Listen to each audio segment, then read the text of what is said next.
No. Welcome. Good to see you all today. We're excited to have you with us for the 28th episode of Business Unusual Prospecting Through Uncertainty webinar series.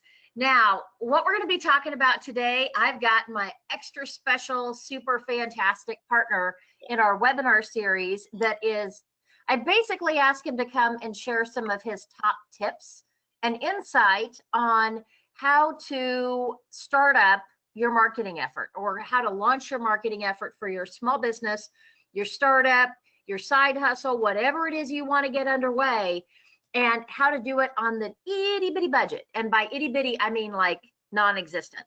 So he's going to be sharing a lot of amazing insight with us. I will let him do his quick introduction, and then I'm going to take it back and go over housekeeping, and then we'll start the presentation. So hello, everybody. My name is Chris Motley. I own Motley Creations, where we make you look good. What we do is manage marketing services for small and medium-sized businesses with big goals. So what I do is help find right-sized solutions to execute on their marketing strategy and develop brands that they need. Fantastic. All right. Now, just a little bit of housekeeping. So how we're going to do this is, if you would use the questions pane to send me questions as Chris is going through the presentation. He's got a lot of great stuff that he's going to be sharing. And I know what's probably going to happen is there's going to be something that pops into your head as he's talking, and you're going to say, ooh, I got to wait and I got to ask him that. Don't wait.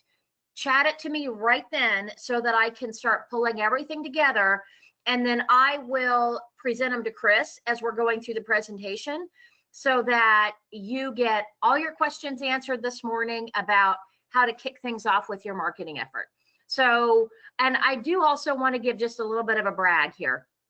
So I started working with Chris on my marketing effort with SalesWorks in 2006. He is actually the one that helped us come up with the name SalesWorks. And he's also the one that worked with our original branding and set up our website. And he has been a phenomenal resource through the years for me, which is why I was so excited to approach him as my partner in this endeavor. I will tell you, his insight is very practical. He has a lot of background from big agency as far as what you can do when you've got a big budget. But then he's also been a small business owner and worked with enough of us that he recognizes that we have those same aspirations of growing a dream business, but we may not have the budget in order to do it. So he's going to dive into his favorite tips today to help us get this underway. So Chris, take it away. Thank you. Am I blushing after all of that? I'm going to go ahead and shut off my camera because nobody wants to watch me. Of course. So here we are, is your big dream with an itty-bitty budget, and I'm stunned that this is episode 28. That's insane to me. So who is this session for? Well, people who are in a state of flux due to the pandemic. You might have lost your position, or you had to pivot your offering because what you offered was no longer valid during this time. Or people who want an alternative to long hours, decreasing benefits, the glass ceiling of the corporate crush. Or maybe you're just struggling to find effective marketing techniques on a small budget, and that's not unusual. Most people in times like this, the first thing they cut is marketing, which is not the best idea. So if any of these sound like you, you've come to the right place. Oh, I've lost my mouse now. There we go. So, does your brand really matter? So your brand is everything, right? So close your eyes, and I want you to think of Harley Davidson.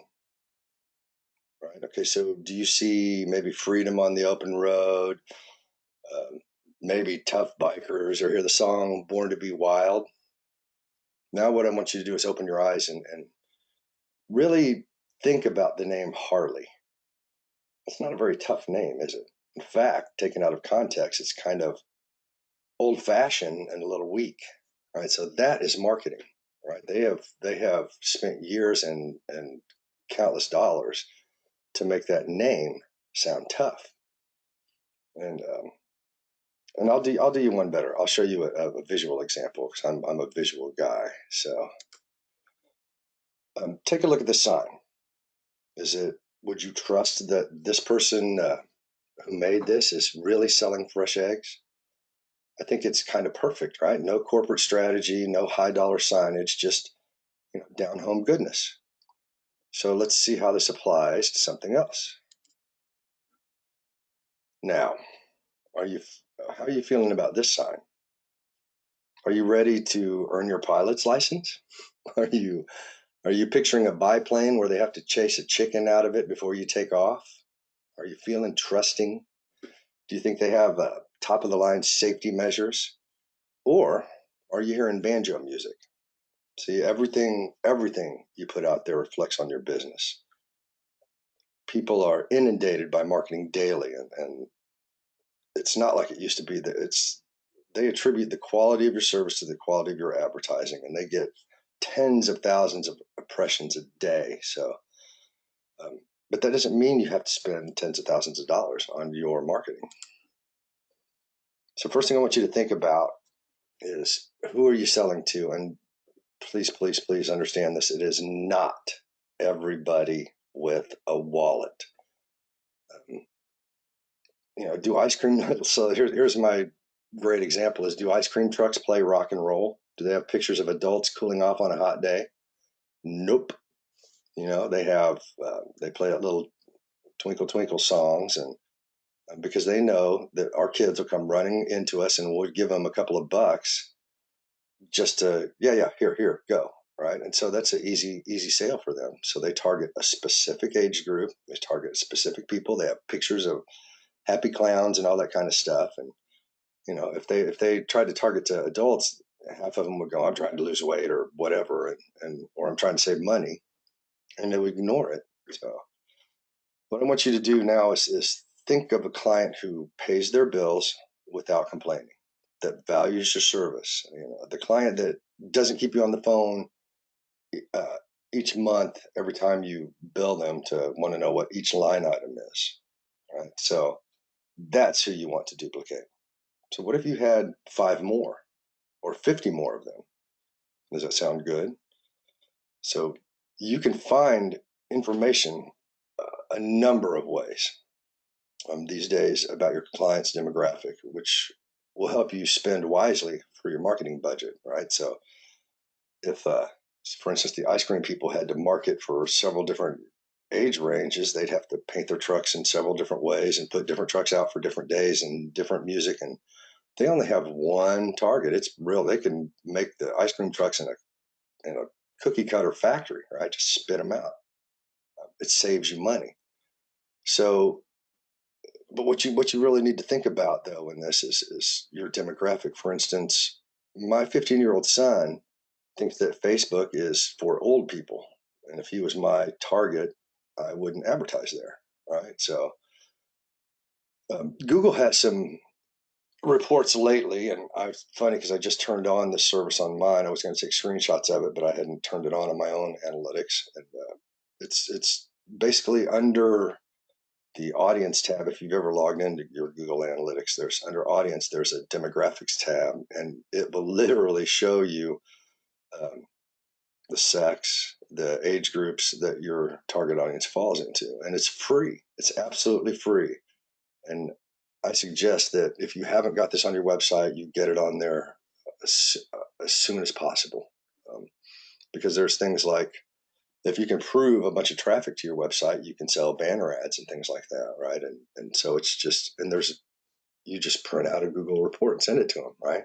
No cost. So And Google Analytics is something that is free to put on your site. yeah, it's absolutely free. You just sign up, they give you a little code, you give it to your programmer or whatever, and they just drop it into the template, and it bloop, runs through your whole site. So that's step one of getting your business underway, is you do need a website. Right. So if you've been in business for a while, you have data right now, right? It might be in your CRM, or it might even be in QuickBooks or something like that. This is your empirical data, right, of your current clients. Um, if it doesn't have like age and sex and all that kind of stuff, consider using a service like SurveyMonkey to send out um, anonymous surveys and ask for this kind of data, right? And the last thing I'll say about this, well, I'll let Brendan talk about it, is productive prospecting is a very affordable and I think a genius way to kind of figure out how to get this data. And do you want to add anything about this, Brendan? Well, the focus of when you're thinking about how you're going to market and sell in your business, there are a number of different ways you can do it. And you can either do it through branding and advertising, or you can do it through relationships and word of mouth. And gosh, I guess it's been 17 years since I wrote this class that taught people how to create word of mouth and referral partnerships and strategic alliances to resell their services. But I will tell you that that is one of the highest impact activities you can do, is creating referrals and referral networks than just about any other method of advertising you can get in terms of the quality of lead and conversion. And today, I don't know that we're going to have time to dig in as much on cost per lead and client acquisition strategies. You know, today Chris is going to talk through basic understanding, but have this at the back of your mind that your best opportunities are going to come from those direct relationships and word of mouth opportunities. But you cannot skimp on marketing. You have got to have a presence that makes people feel confident, so that they're not thinking that they are going to be jumping off of the high tower with a parachute. And yeah. Yeah. So, and like I said, is that I think that Brenda does a brilliant job. Is in the beginning of her class, it talks about building these relationships, and it talks about platinum clients and gold clients and things like that. And I think it's just outstanding. It's something that they should teach in high school. It's something that everybody should know. It's outstanding. And I suggest you, if you have a small budget, I think it's a good thing to talk to Brendan out after this. So I would be delighted to visit with anybody. that's right. So let's talk about logos. Most people think of logo as an advertisement for what they do. They want to have the elements of every bit of what they do in it. They had a company years ago who did videos, and their passion was doing like historical family videos, like taking old photos of mom and dad and then interviewing them, the grandparents, and all these kind of things, and um, building these, beautiful, documentary kind of things for your own family. And they called it Remembrance Productions. And the logo had a video lights, an old time movie camera, and a number of other elements. And so when you got it down to the size of printing it on a pen, it was just a blob, right? And besides that, what they didn't really understand is, as they got into their business a couple of years later, their most profitable vertical was corporate videos. And so their logo was just, we ended up having to rebrand the whole thing. Their logo did not promote what they wanted. And so what we ended up changing them to was I to Imagine, so that they could sell to either one of those people, right? So don't be very, very, very, very literal. If you remember Sprint's logo, it didn't have, phones and all kinds of other stuff, right? Nike is a swoosh, right? What does that have to do with golf, football, baseball, blah, blah, blah? So what you want is simple, simple, simple.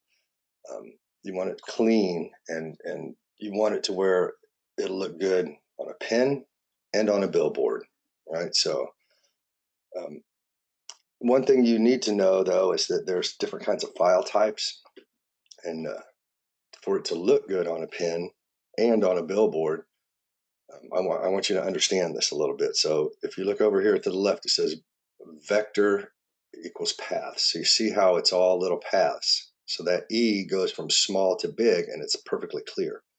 Now, a vector file might be an AI file, Adobe Illustrator file, or an EPS or an SVG, and there's a few others, right? And then there's raster images, which are made out of dots. See, and so when it goes from very small, you can't blow it up very big, or it gets very rough. And those would be like pings or JPEGs or GIFs.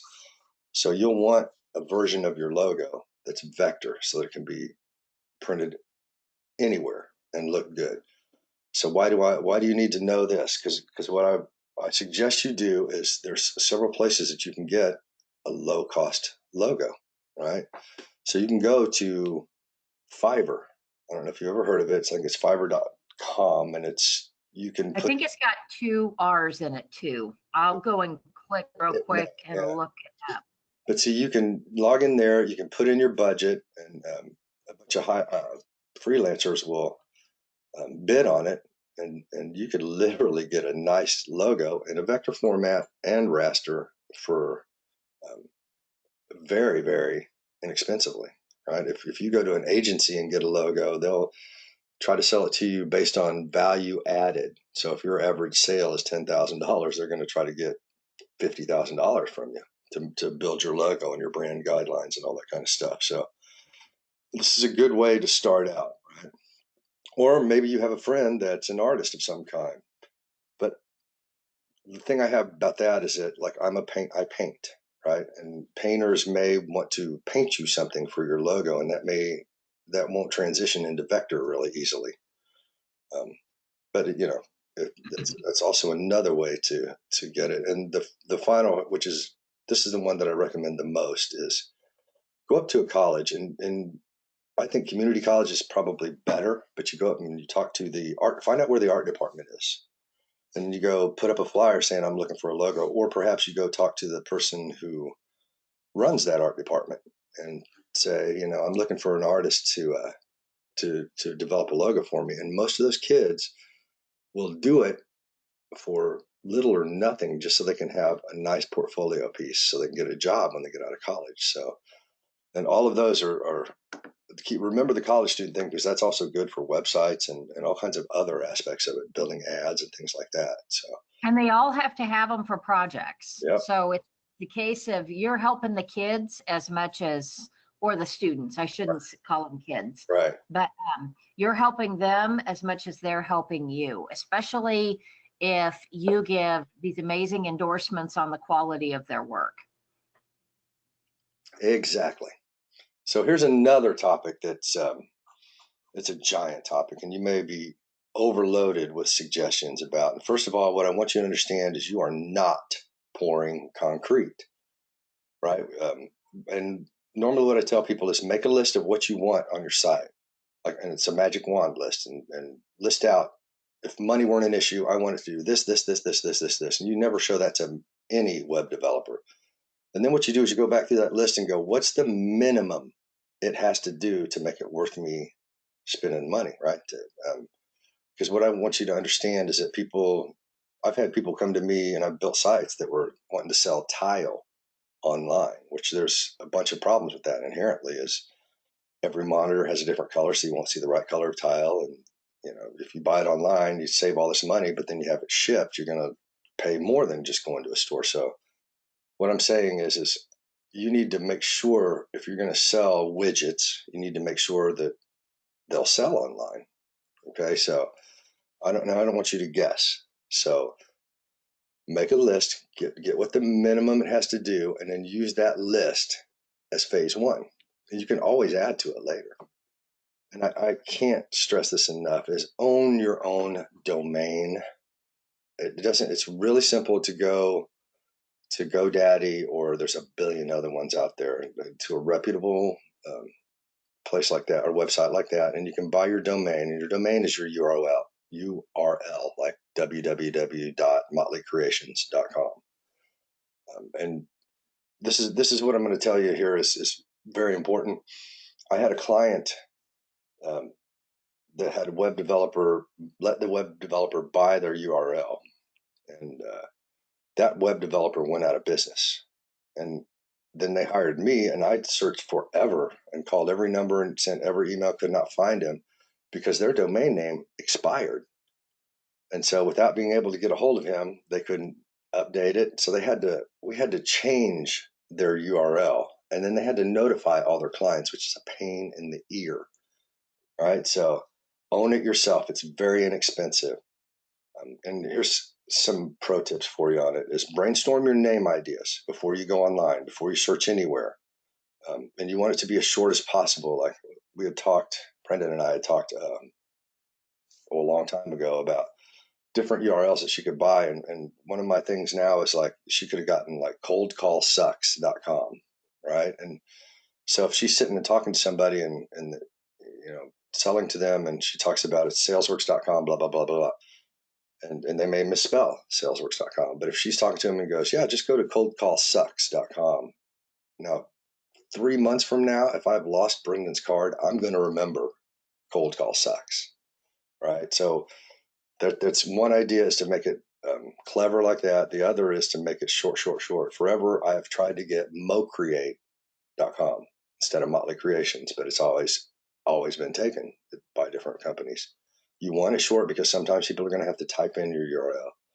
And so when you are ready, when you've got all your different ideas, go online to log into GoDaddy, make an account, and then if you type it in and search for it and it's available, buy it. Because if you don't buy it and come back later, it'll be gone. Because there's people who have developed softwares that crawl and data scrape, and if you type something in, you don't buy it, they will buy it. And then I had a client that logged back in later, and it was like $250. It went from $8 to $250 that they had to buy it from a third party, which is And don't ever do a Google search to it's see if it's available. Just don't. it's just it's I think you need to sit down and do all your brainstorming first, and then go and do it, and be ready to buy immediately. And it's only a few bucks to buy extra ones. And I'm not a big proponent of, if you buy yourcompany.com, you don't need to buy yourcompany.net, yourcompany.org, and yourcompany. All those other ones, right? But it never hurts to have two or three extra ones, because you can use that in advertising. So if you set up an ad in I don't know, Business Journal or something like that, you can put a different link in there for that landing page, so you know what kind of results you get from it. So And we go. can also, with the websites, like we also do things like we've got productiveprospecting.com and nextgig.com and all kinds of other different sites that you can put landing pages in, Right. and those can then direct to your main site. So there's a number of reasons why you may want to have all of these other cool sites that you get Right. and use them for later campaigns. Exactly. And so the first phase, some of the least expensive kind of ways to go about it is MailChimp. There are free versions of it, right? And it'll charge based on how many contacts you have. Well, if you're new in business, you may not have very many contacts, right? So you can do your surveys for free, and you can um, set up. You can set up a landing page. You can set up a small little mini site there, or there's a billion companies like Wix.com, and I've pointed several people at that, where you can set up your own site. The caveat on Wix and things like that is, they don't charge you a bunch up front, but they'll charge you monthly for it, a small fee. And the thing is that if you decide, okay, I'm going to go build my own site, that you don't get to take all that stuff with you. Now you can, all the if you buy the images, they're yours. If you write the text, it's yours. But you can't just export the HTML and give it to a web programmer and then they build it. You have to copy all the text out of it and export all the pictures and all that kind of stuff. So, but it's a great way, a great inexpensive way to start out. The other part of this is e-commerce. And again, like I said before, is you need to know for sure if you can sell your product online, if people will buy your product online. So one of the ways to start out is, if you already have a little website, is you can use things like PayPal or Cube, and they'll generate buttons or things like that for you that you can put on your site. And so when they click on it, they go actually to PayPal's site and check out, and then they'll kick them right back to your site again. And you have some control over branding their porthole of it. The other aspect is, getting a store built in Etsy or Amazon, and it's kind of like placing a product at Walmart, right? You're setting up a little store in a place with tons of traffic that you don't have to pay to get, right? So, and then the thing is at a certain level of sales, Amazon and Cube and all those kind of things are not. They charge you a small fee for every transaction.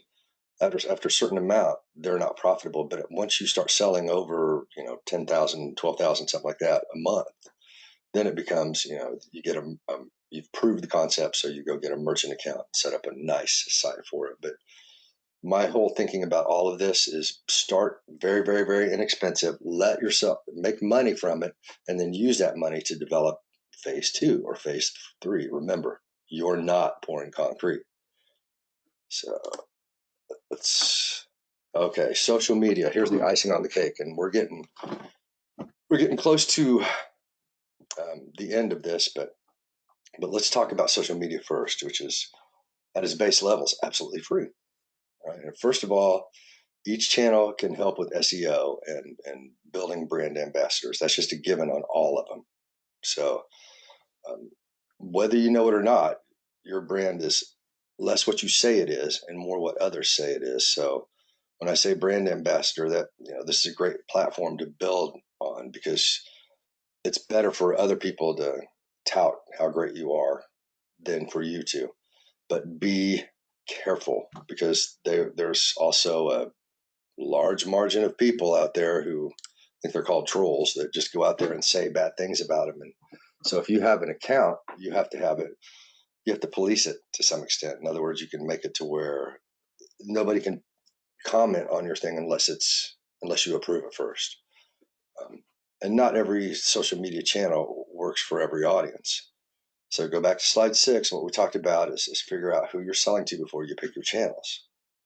So let's talk about YouTube because it's an outstanding platform to use.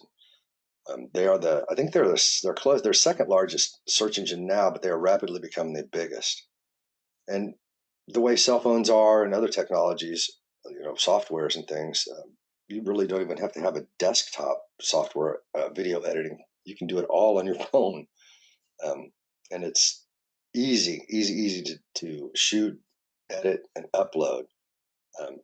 Plus, I'm a DIY guy, and rarely does a week go by where I don't search how to do something and then watch the video. And it's most people will go to YouTube and look for reviews of products or services as well. And so, you can be the expert in your field and do reviews of those software and products. And there's a ton of ways to make money from it. Like you can sell, if you do a review of products or software, then you can have links that sell that same product and software, and you get a percentage of that money every time they sell. So, and that's just one of I could sit here. We could talk for the whole hour about what YouTube can do, but I want to get all of them in to some extent. So, the next is Facebook, which is one of the great things is that it's inexpensive, right? And even when you buy ads, and it touches a huge audience. Um, and it's if you compare it to like LinkedIn, it's a fraction of the cost to advertise there. But again, make sure your audience uses it, right? If you're and also think about it this way: is if you're like a lawyer that does specializes in, I don't know, corporate contracts or something like that, it may not be your best avenue, right? So, and then LinkedIn is more of a professional platform, and it's a great way to network. So you can find partner businesses. It's fantastic at building exposure and credibility. Um, it's a great place. So is Facebook, but it's a great place to post content and be an expert. But advertising here is, whew, it's a little pricey, don't you think, Brendan? It's very expensive. It's probably about 8 times what it costs on Facebook. It's incredible. It's incredible, but it's the professional version of Facebook, basically. And then there's Instagram, which just it's funny because I talk about social media and social selling and things like that. And so just a year or two ago that I'm like, maybe I should know what Instagram is.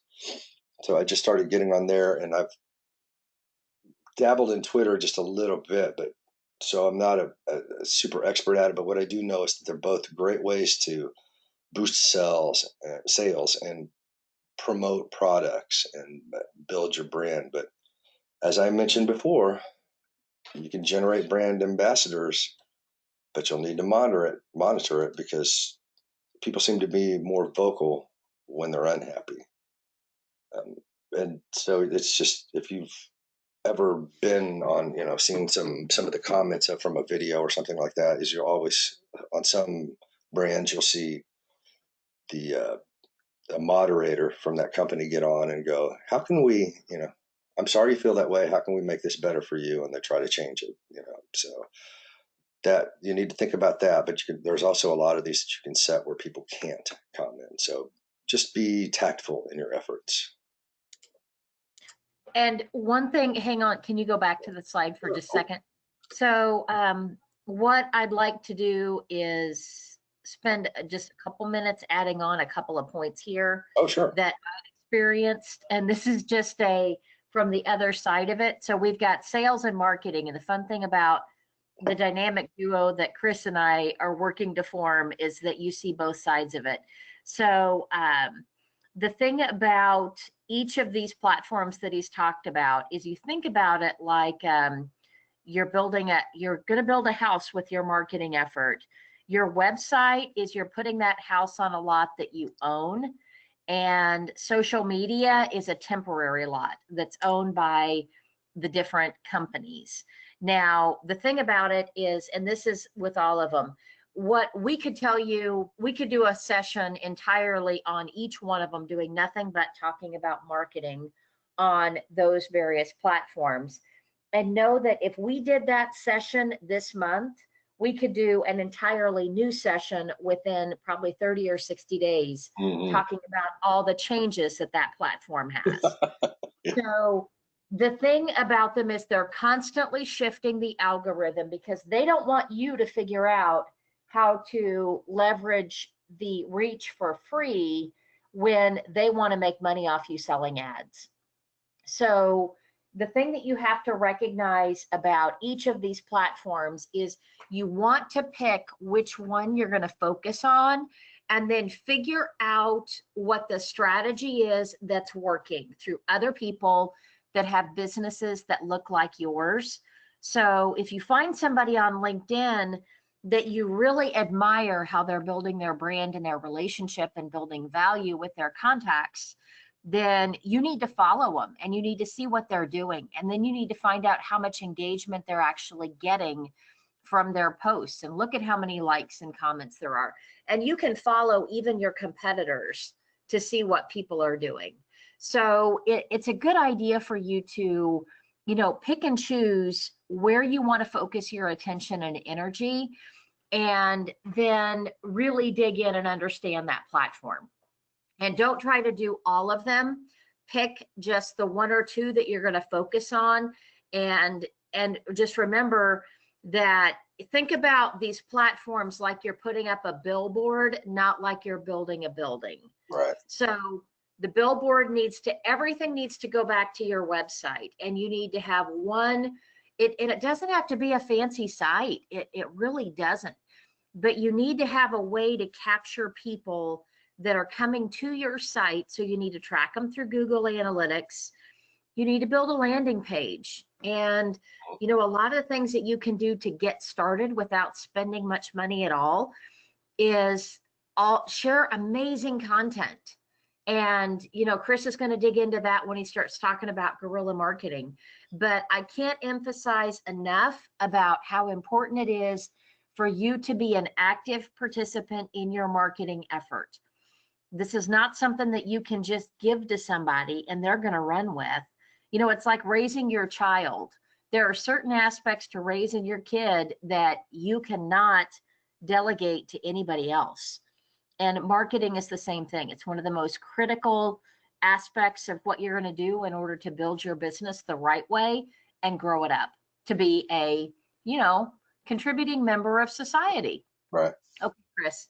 Yeah. See that, and that's a good point. A lot of that's good points, and stuff like Facebook and LinkedIn and things like that will give you what's called a pixel, and it's basically just a little bit of code that you can put in most any kind of software wherever you're doing your website or your landing page, and so you can trace.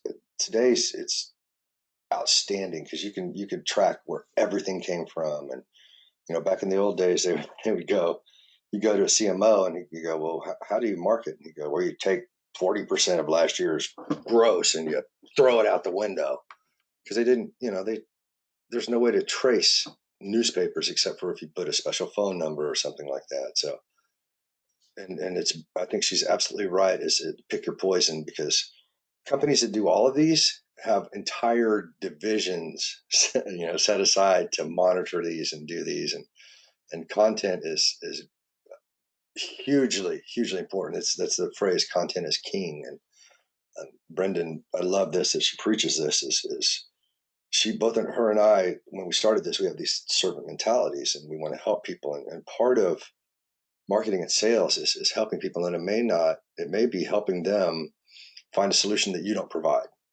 Right. But then that puts you on their radar. And then, the more you send, oh, I was thinking of you and here's an article about some of the things we've discussed. And maybe you didn't even write the article, but it's a great article and it helps them.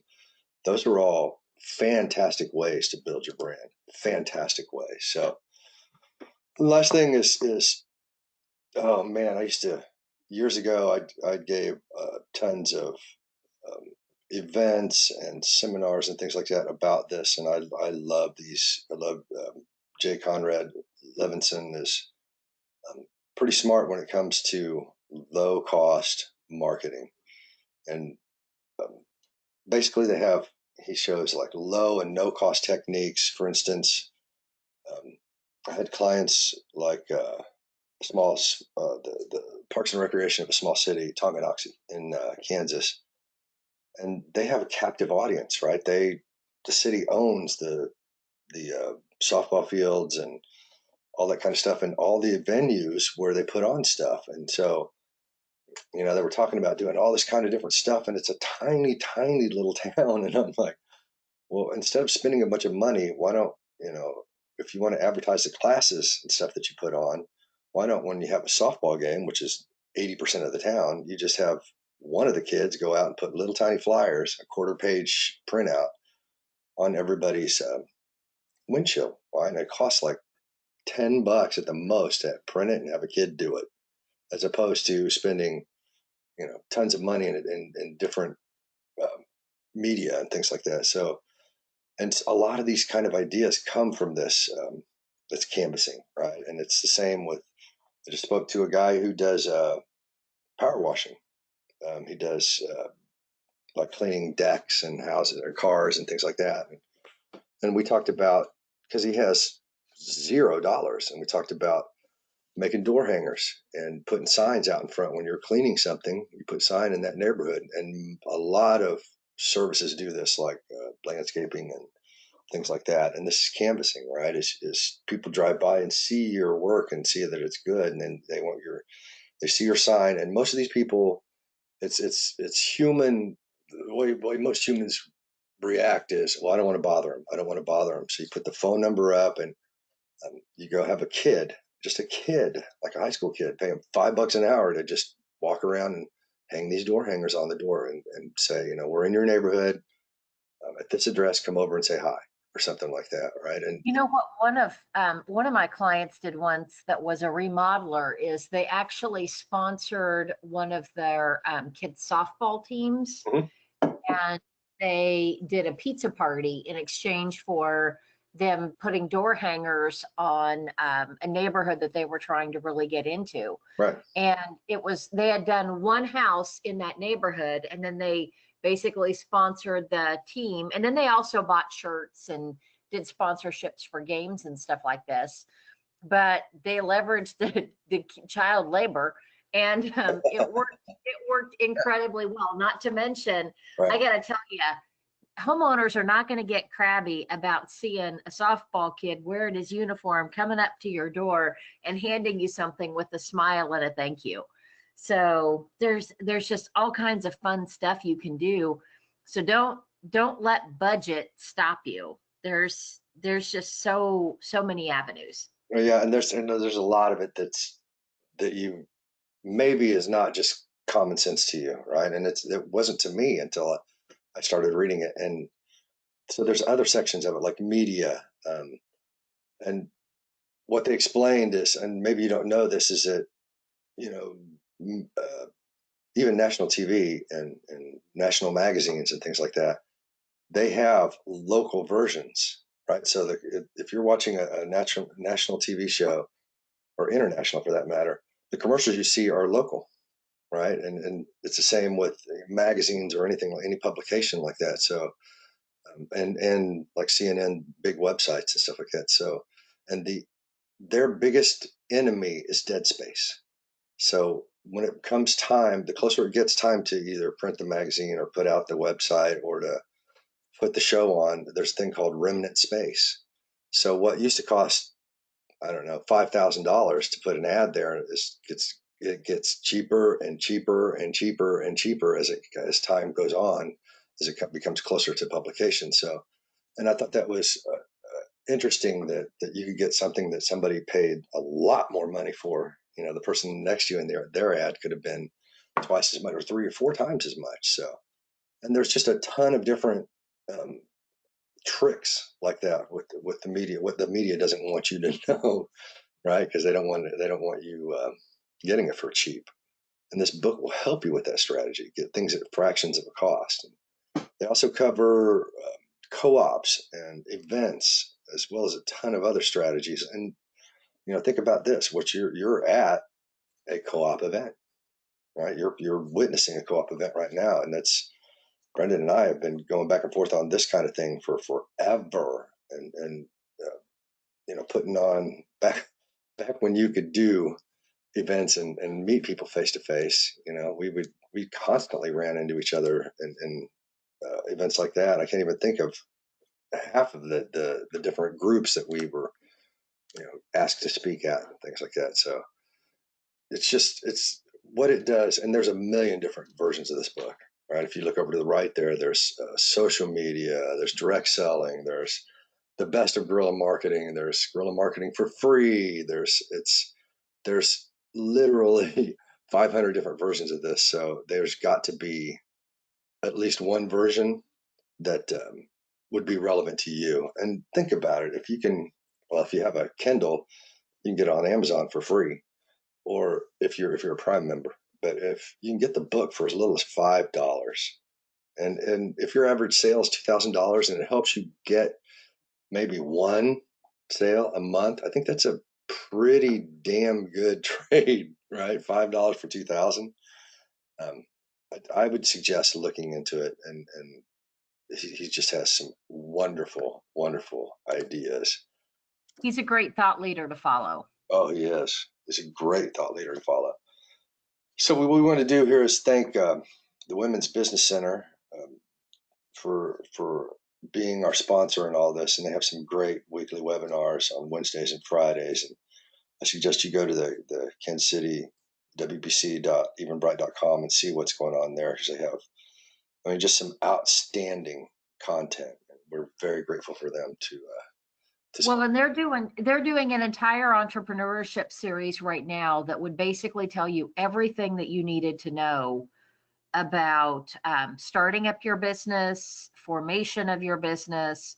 I mean, there's just a lot of really, really good stuff. And the thing is I'm so glad you're here today, and know that when you kick off your business, you need to identify the philosophy of people that have done what you want to do successfully.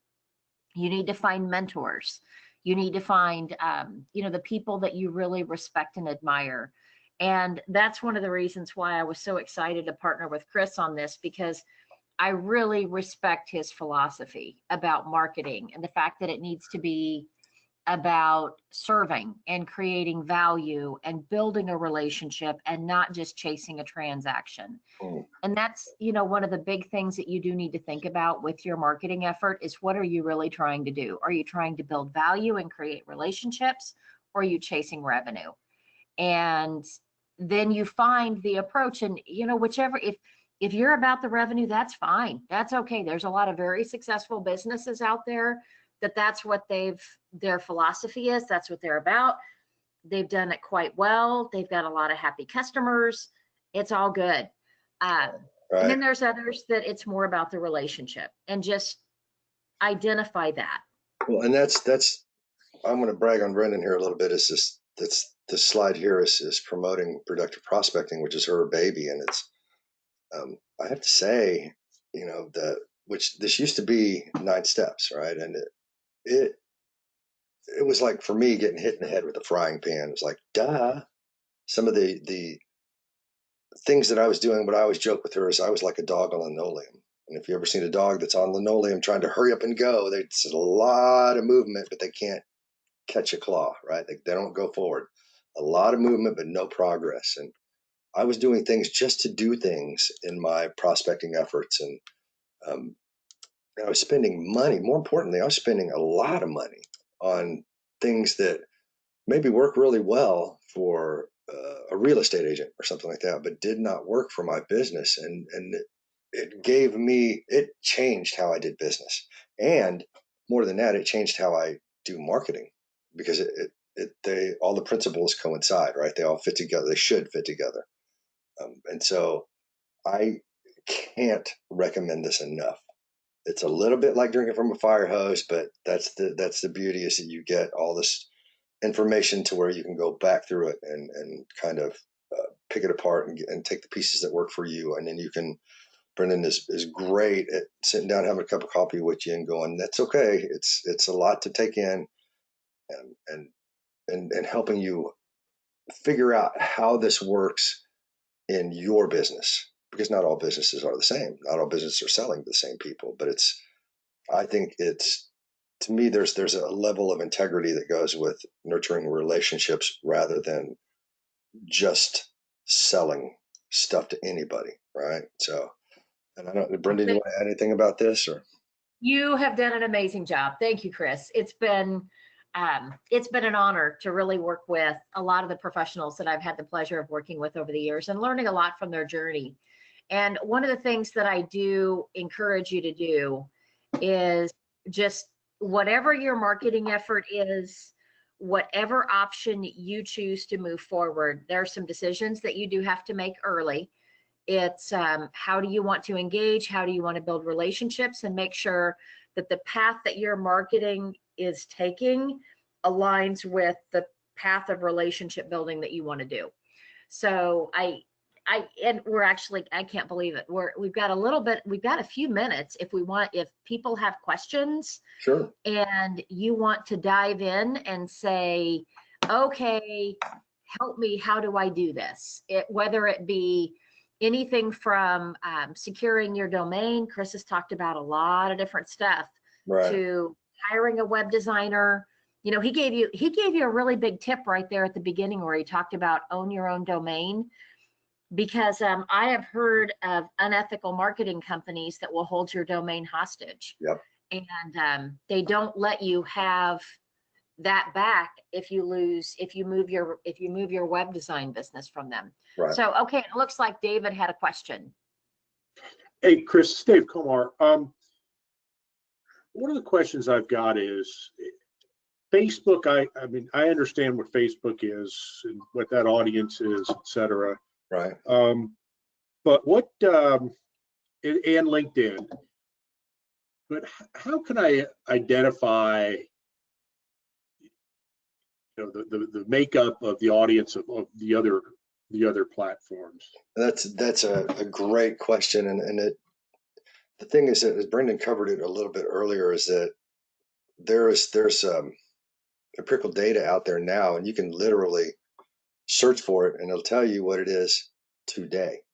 But the problem is that It's a moving target. it is totally a moving target, because if you think about it, what was it? MySpace. That was the thing years and years and years ago, and it was a big popular thing. It started with kids, and then I think older people got into it, and then Facebook wiped it out, right? So, and Facebook used to be young people, and now it's predominantly, I'm paraphrasing here, but it's predominantly female, kind of middle age to a little bit younger. And a demographic of, I think it's 65 plus is the fastest growing segment on Facebook. Right. So, and that's the thing is that and that's what's growing fastest, but that doesn't mean that's the main one that's using it right now. It's just that's what it's growing to. So, and that's a whole webinar in and of itself, because again, it Yeah. changes. And the same as, I think it's close to what Pinterest is as well, is it's mostly, it's more female than male. And I'm not sure the age group of Pinterest, but yeah, Mhm. it's changing constantly. So, And the cool thing about Instagram, see, there are some of these that Instagram is owned by Facebook. So what you do on one has a tendency to trickle over onto the other. You can make it do so that you get double mileage out of the same content or the same effort. The only thing that you have to be careful about is make sure that the tone is, it's kind of like somebody pointed out one time that they said, the corporate office, suit and tie is LinkedIn, and the family reunion is Facebook, and the cocktail reception is Twitter, and look at my picture of my cocktail reception is Pinterest, and Instagram is watch the Insta story about my cocktail party. So you just have to know the flavor Yeah. of the menu. And where the thing about Facebook, there's a lot of people that assume that you're not going to get to your audience. We've got and my side hustle is selling horses, and I have somebody flying in to look at a horse that's $165,000 that's owned by a friend of mine, and I dug up the potential buyer from Facebook, and we sell horses, for $40,000 or $50,000 all day long. And one of the people that is looking at one of mine right now trains security dogs for movie stars and diplomats all over the world. Like, her dogs are in with presidents of countries. So you never know who you're going to meet. all right. So Yep. And then I just pulled up, as Brendan was talking, I pulled up some, there's a site called Statista, and they have accounts that you can get. And so I'm just doing a free report on it. And it says that right now it's predominantly women in Facebook. The biggest users today, or as of August 2020, is 25 to 35 or 34, basically. And it looks like the 65 plus is really growing, though. But it's barely, it's more female than male. So, and again, it changes constantly. And I think the harder thing is to get your head around what your target audience is, right? So, Mhm. and there's a ton of statistical data out there, and it just you just have to, when I don't know if you know this, but when you search on Google, they have a tools button on the side, and you can uh, click on that, and another thing will pop down, and you can pick anytime, the past hour, past 24 hours, past week, past month, past year, or a custom range. And what I like to do when I'm searching for things, especially statistics, is usually like the past month, right, or the past year at the most. I don't like, because if you do a search, there's no governance. It'll pull up data from 2006, right? So make sure you use that tool Yeah. as well when searching. So well, thank you Thank- very much for taking time with us today. This has been a wonderful conversation, I think, that we've had, and you've gotten a lot of here's the basics for how you kick things off and how you get things started. The problem with this topic, or maybe it's the opportunity present in this topic, is there right. is so much here to learn. Right. And I think you've gotten kind of the basics of step one. First thing that you need to do is you need to secure your domain. You need to get your website. You need to get your logo. And then you start figuring out what platforms your perfect prospect is hanging out at.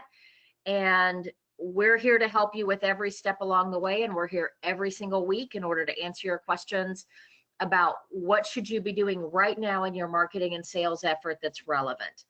And I want to say thanks again for taking time with us, and we appreciate the investment you're making in either sitting through this presentation live or listening in on the recording. And we're here to serve. Please let us know how we can continue to help. Chris? Exactly. And remember, you're going to get a copy of this PowerPoint. You're going to get a link to the video. And again, that's another thing is go search SalesWorks on YouTube, and there's a channel with all of these videos. There's 28, and there was 28 there when we started putting these 28. So there's a ton of great content there. I suggest you go there and sign up to get notifications every time you get a new video put up. Now, please subscribe. We want subscribers. Exactly, and remember that we love to hear from you. If you don't agree with something we've said, or you need more information about it, here's both of our contact information. So contact us. We would love to have a conversation with you about it, right? Have a cup of coffee or something. So please get a hold of us. And what is it we need to remember, Brenda? To get what you want, you have got to help others get what they want. Thanks, everybody. Glad you came out. Have a great All right. Take care. Okay. Bye-bye.